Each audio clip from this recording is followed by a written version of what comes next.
What's going on, guys? Jason Pastrano. We're here in the Hustle House. Today's episode is going to be fire. We're going to be talking about Europe, Eddie's experience there. But before we get to that, we're actually going to introduce you to the man behind the scene, the guy that makes all the magic work. Sam, tell us about yourself, man. What's going on, everybody? Big Cat. I do all the social media, camera work, graphics, animations, whatever the boys need me to do. I do it all.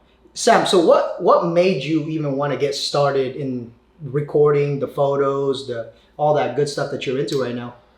So originally, I made content as a kid, making YouTube videos. I would do video editing and like play with the animations and the graphics, and I'd just make these videos for myself, like just stupid little things, but like I would do cool edits on them, and I thought it was really cool. And then my best friend Jared was a producer, and I was always into like videography and editing and stuff. So we had like a kind of a dream, and like we would do it is just make video. I would do the music videos, he would make the music, and that's how I got into videography. So now that's like basically your passion now, huh? Yeah. Oh yeah. It's what I do now, full-time job, and I love it. If you guys need some content to help you guys with like social media and like videos to drive traffic to you, to your business and all that good stuff, he's the guy to hit up. He knows how to do all that stuff, and make sure you hit him up. Appreciate Eddie, it. man, tell us about London, bro. Tell us about Europe. How was that? Man, Europe was amazing. It was a really good experience. I went out there by myself. Takes a lot of freaking guts to do that, Yeah, bro. it's a 12-hour flight. So we're in California. So from California, there 12 hours. And my first stop was London. So London was cool because I actually went there to meet with a group of entrepreneurs. I went there for a meetup. It's called New Elite. And basically, it's just a group of professionals, different types of business owners, millionaires are in there, people just getting started as well. But, we went over health, fitness, becoming successful, becoming a better man, just all the topics that involve becoming better. And so it was a really good experience. How long were you in London for? Because I know you went to different spots, right? Yeah, so I was in London for about 5 or 6 days. And then from there, I went to Paris. And then after Paris, went to Barcelona. So you're there for like 2 weeks. Yeah, 2 weeks. So like for the guys that are watching us, they might be thinking, okay, like for the 2 weeks you were gone, right? Obviously you're not working. How were you able to afford to leave California for 2 weeks, not work, but how are you able to afford that trip? Yeah, this trip was very last minute. I joined the group 2 weeks prior to the trip, and then I found out that they were meeting up in London. So, because of real estate, I own a lot of rental properties, and I built up a pretty successful business in real estate. I had the disposable income to book the trip right there and then as soon as I found out that we were meeting up in London.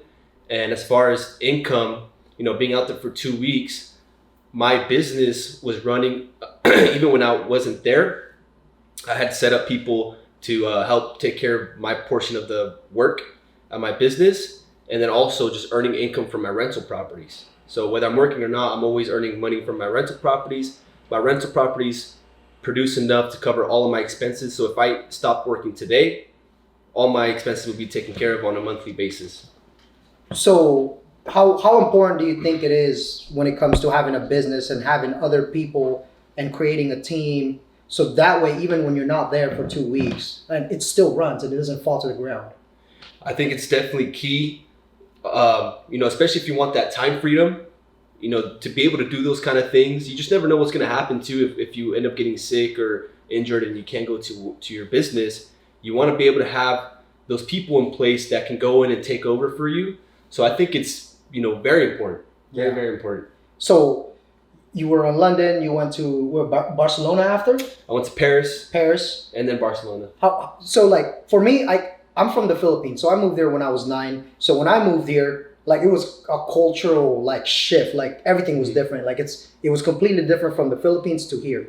I'm assuming this is your first time going to like Europe, right? Right. How was that from seeing what America is and then going to Europe and seeing those different cities? How was the culture there, man? Yeah, man. So really like, I realized that a lot of people in Europe are well traveled. So here in America, I feel like a lot of people don't get out much. They kind of stay within the United States. In Europe, I met a lot of people that spoke, 3-4 different languages. They were well traveled. They've been all over the world. And to them, that's like a normal thing. And, the people are really nice and they're just cultured. They're cultured. They know geography really well. They know history, like things that, a lot of people in the US obviously know those things too, but out there it's just more common, and there's a lot of history out there. So like in London, there's buildings that are thousands of years old. They also have a lot of new buildings, but definitely a lot of history out there that I was able to learn and kind of just like take it in and like get a whole different perspective from being there. Because when you look at these old buildings in person, it's like you can kind of like see what it was like thousands of years ago when people were walking around in the streets back then. The buildings look exactly the same, so you can kind of picture it better. So it was definitely a good experience. Yeah, that's dope. So like you said, you went there for this whole group of guys that you joined the mentorship. What was your biggest takeaway from that event? Like if you had to sum it up into one powerful like nugget that everybody here can take away from, like what would that be? So I would say that I'm very into becoming a better man, and the biggest takeaway for me was that life as a man is pursuing excellence. So we come in this world as a baby, then we grow up to be men. But when you become a man, you really, people don't. It's crazy. Like kids and women are treated differently than men. As a man, if you're not providing value, if you're not hardworking, if you're not, doing great things, then people don't really respect you. They don't show love for you. If you're a deadbeat, people like disrespect you. They look down on you. So it's very important. Like men have to really work hard to become their best selves, and just being around those kind of people that are multimillionaires, people that are very into fitness, professional fighters. Like it just made me realize like, wow, like there's so much I need to work on. Like I need to pursue my excellence every single day. Every single day I'm not working on becoming better, someone else is. And really like we're all in competition, whether we know it or realize it or not. We're in competition with other men in this world. Man, that's a good one. So where I work out right now, I'm a sales manager, and our theme for the year, oddly enough, is committed to excellence. So we wanted to keep growing the team and the company, and we're like, all right, what's our theme for the year that we can like all as a group, as a whole sales team, we can go around and believe in. And it was really committed to excellence. And the message was basically what you're saying. Mm-hmm. Like we should be in pursuit of becoming the best version of ourselves, getting more out of life. Because if we don't pursue those things, essentially as a man, we have no value to provide. As like you mentioned, children and women, they're loved. Mm-hmm. Like no matter what, regardless of how you are as a kid or how you are as a woman, the world accepts you, the world loves you. But as men, it's not the same. They love you when you provide value. Right? And protection and income and everything else that comes being a man. So, man, that's crazy, man. I can't wait to go there myself, But what was your favorite spot out of the three? My favorite spot was Barcelona. Barcelona was, I speak Spanish, so being out there, I felt like I was at home. I also have some Spaniard in me, so I felt like, those were my people. And just like the beaches were beautiful. Just Barcelona itself was just beautiful, and I had a really good time there. So I would say Barcelona for sure. All right, so I got some questions prepared for you guys that I think the viewers could gain value and knowledge from. But first, I was curious, how much do you think you spent on your your trip? 2 weeks. If you don't mind. I haven't done the calculations yet, but it's definitely over 20,000. Yeah.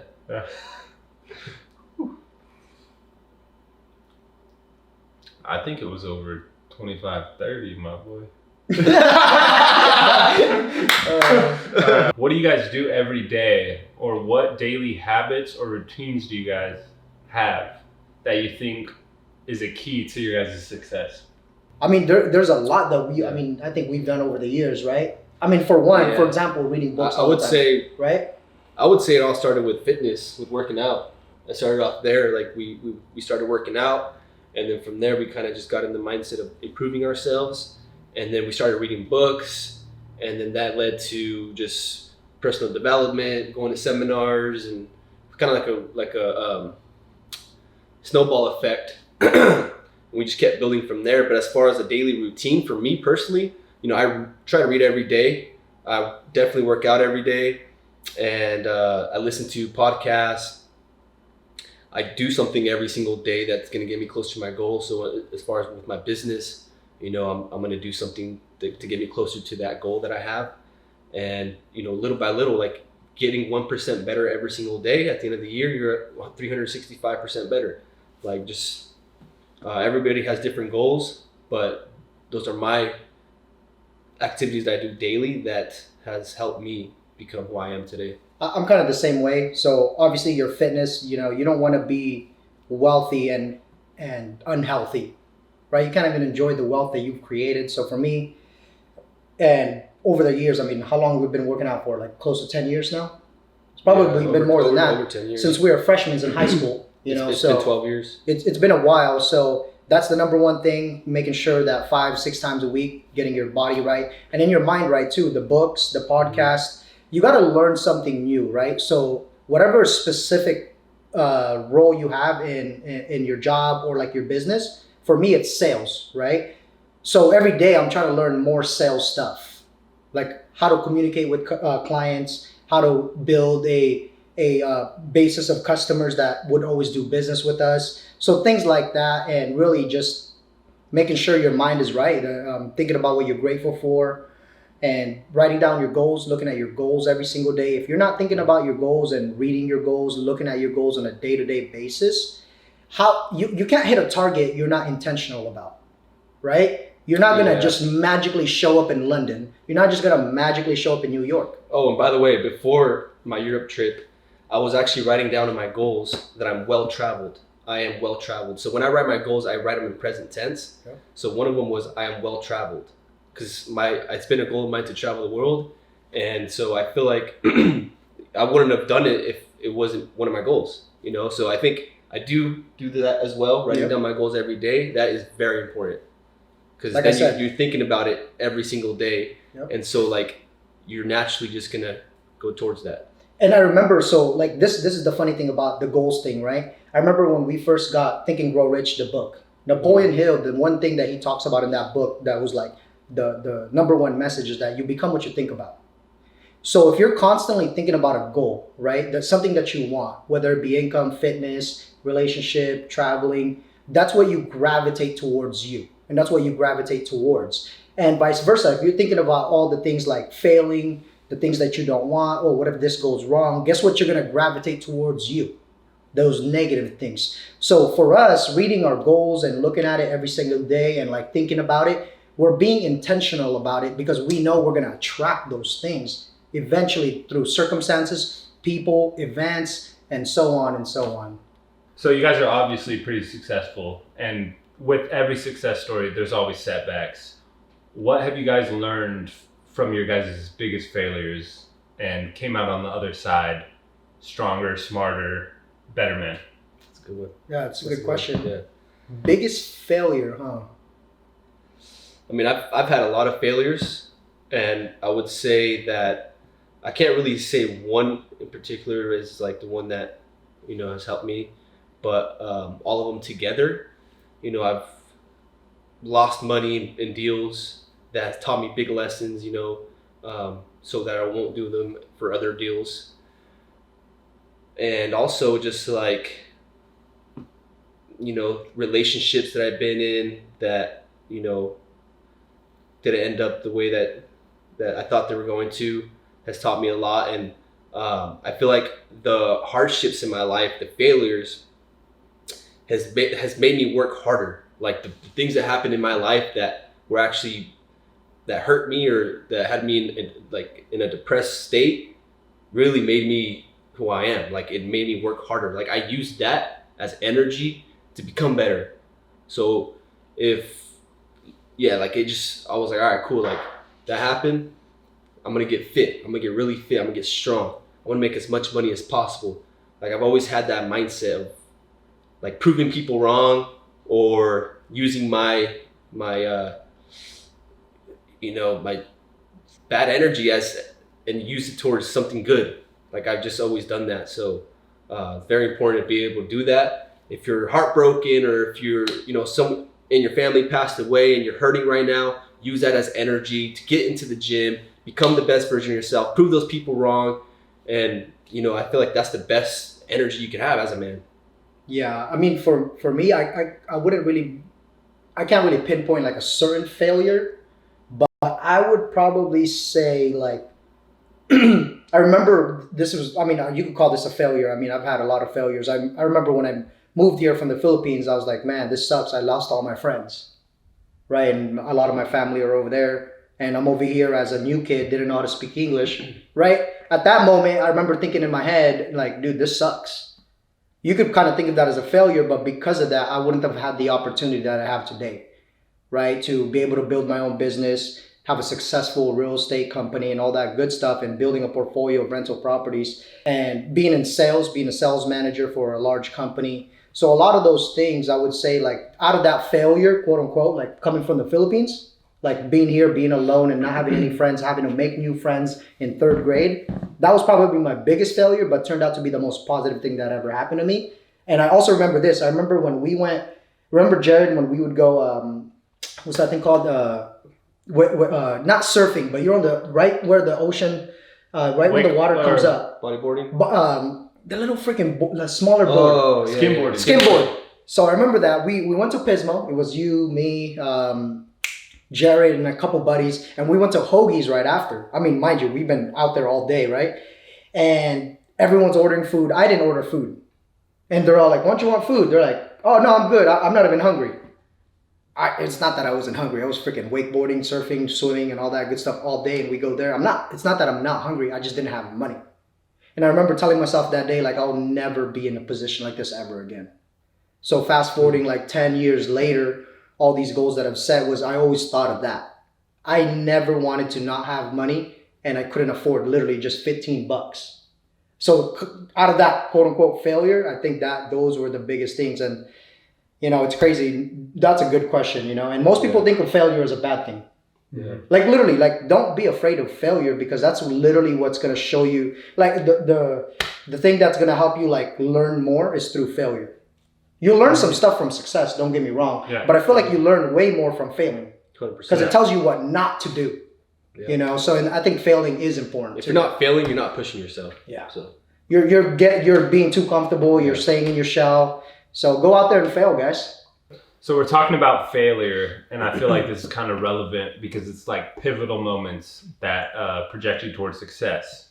And I feel like everyone's looking for that one moment that, oh, it happened, I'm going to change my whole life, and everything's going to be better. Are there any significant defining moments that you guys had where you're just like, this is enough, I'm going to totally change my life? Oh, bro, mine's funny. So this guy, Jerry, I'm good friends with him right now. I think it was like sophomore year or something like that in high school. Like, I just felt like I wasn't doing well. Like, I wouldn't say depressed, but like, I wasn't doing well. I was a sophomore. I just felt like I wanted more out of life and all this other stuff, right? And I remember this fool keep blowing me up. He's like, hey, come with me, come to this event.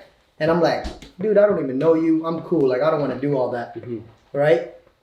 Yeah, but that day, I went to an event, a network marketing event, and I seen two people pull up in a BMW, and they're all like, oh, our company pays for this. And they started talking about like success, money, and all that good stuff. And I was like, wow, you could actually make more money than like just going to a job, like a day-to-day job. And from that day forward, we started going to seminars.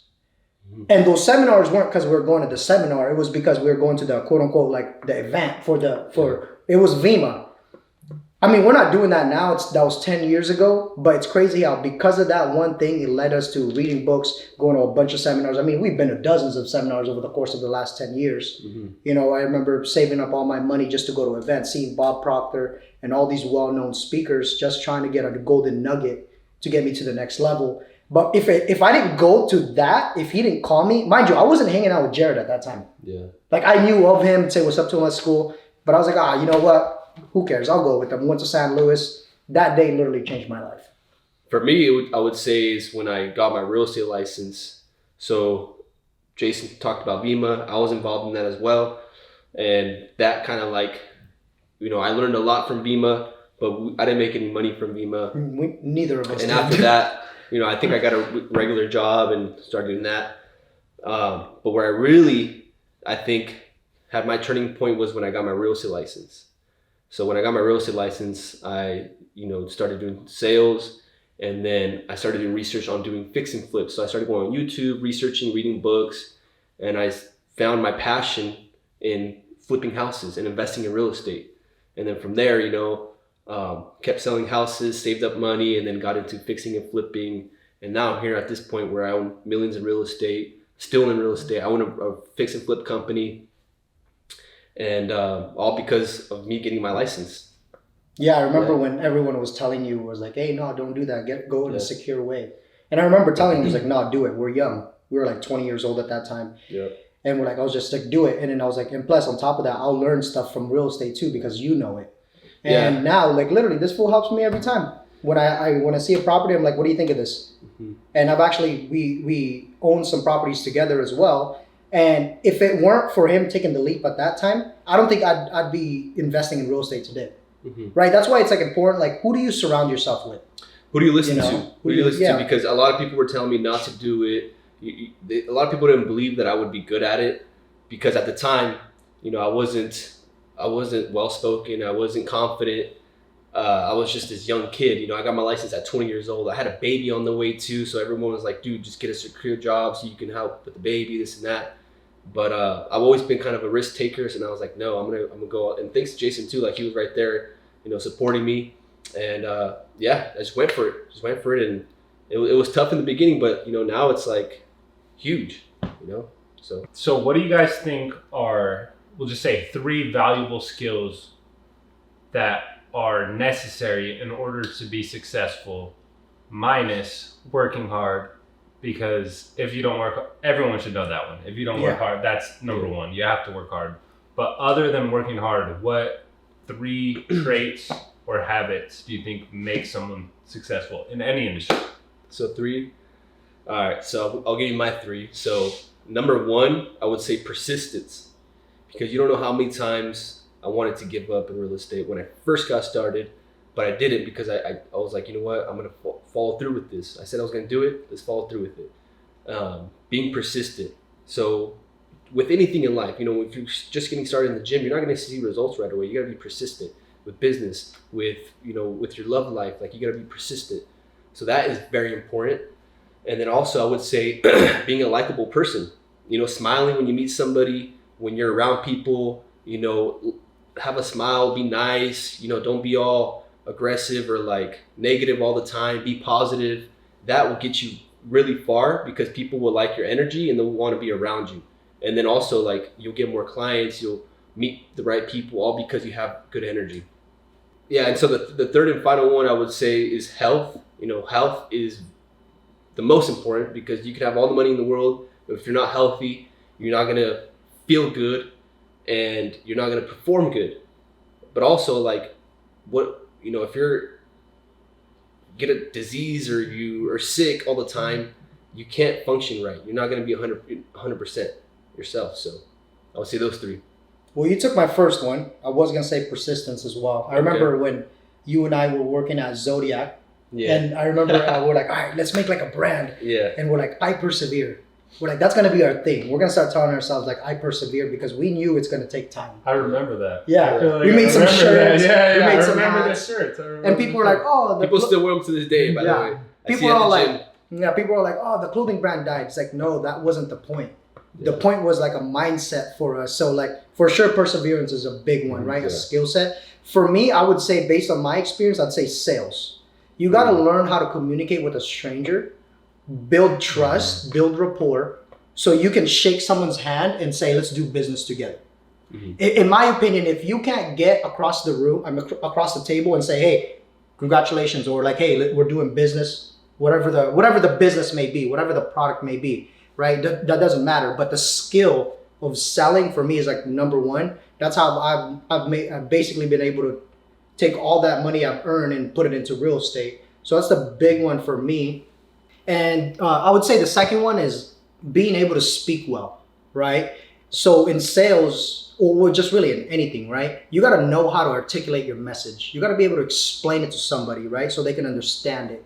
So for me, I think being able to speak well is a big thing. And coming from the Philippines and not knowing how to speak English when I moved here, that was like my biggest, like, I would say like concern, or like my biggest, like the thing that I needed to worry about the most, because I didn't know how to speak English at that time. So for me, that's a second skill, right? Because communication is key. You're going to always communicate with someone, regardless of what it is that you're doing. Like right now, we're communicating, right? And really the third thing, which I would say like the persistence thing that you were mentioning earlier, but the last one, it's a skill, right? This is a skill. It's your mental fortitude. Like how long can you mentally be in the game even though you're failing over and over again? You're getting a bunch of setbacks. People are laughing at you. I mean, people used to make fun of us all the time. Oh, how's that Vima thing going? Now, I mean, 10 years later, we're not doing it. But guess what? Because of that, it led us to real estate. So what kind of power do you have mentally to overcome all those obstacles and keep going, right? That ties into persistence. So those three would be like the biggest three skills I would say. That's a good question, bro. Yeah. Heck yeah. All right. We got to wrap this up because we got a team dinner going on, and pretty soon we got people waiting on us. So last one will be, what's the best piece of advice you guys have ever received? If you could pinpoint, like a mentor of ours told us, or that you even learned on that's the best advice I've ever gotten was from all my mentors, like all the books and stuff. I would say it was that you become what you think about. When Napoleon Hill, Earl Nightingale, and all these different mentors started telling how you literally what you're thinking in your head, you'll eventually become that. Like today, as we're speaking right now, what's today, July 22nd, 2023. Today is a product of what you were thinking of a year ago. So that was the biggest like lesson I ever learned. So if you want your future to change a year from now, 2 years from now, it starts with the way you think today. And ever since I heard of that, and I was like, you know what, that makes a lot of sense. And I started like implementing this whole idea, like positive thinking, positive visualization, and seeing what I want in my life. Literally, I saw my whole life change. Being able to buy the house that I want, have the car that I want, you know, all the good that's coming to my life, it started from a thought, like a year, 2, 3, 4, 5, 10 years ago. That was literally the biggest thing that changed my life. For me, I would say, really two that I can think of right now, but I'm just going to say this one, and I'll save the other one for another time. But stay tuned for that one. Yeah. I would say when we went to the Ty Lopez event, he was talking about having thick skin. So I think at the time I didn't really have thick skin. So someone would tell me something like constructive criticism, and I would take it kind of personal. But after that event, I was like, okay, cool. Like if someone is criticizing me, let me take it in and see if there's something that I can change in myself. So even if someone's bagging on me or talking crap, or, you know, in their eyes, they're talking crap, but I'm taking it into myself. I'm like, okay, how could I use this to my benefit? All right, so they said this, and that, or maybe I can change the way I do this. And, you know, the other person was trying to offend me, but really like they just helped me. They helped me to become a better person. So having thick skin and not being offended by what people say to you and taking it in and looking at how you could use that to your benefit to become better yourself. That's big, especially in business. It's huge. Yeah. It's huge. People telling you no, you gotta have thick skin for that. Yep. You know. But guys, thanks for tuning in. Hustle House.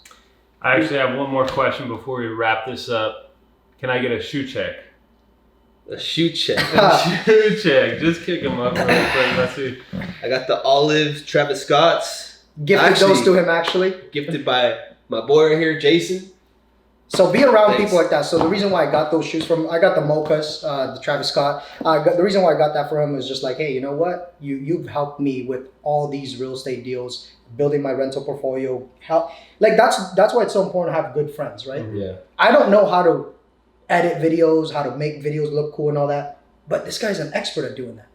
I don't know anything about real estate, literally. Well, I know a lot now, but I didn't know 2 years ago when I started buying real estate. So guess what I did? I would ask this guy questions all the time. So for you guys, the biggest thing I think I would probably say as an advice is get around people that know more than you, that have a skill set that you don't have. So that way you don't have to go and learn it yourself. You could just pick their brain, learn it from them.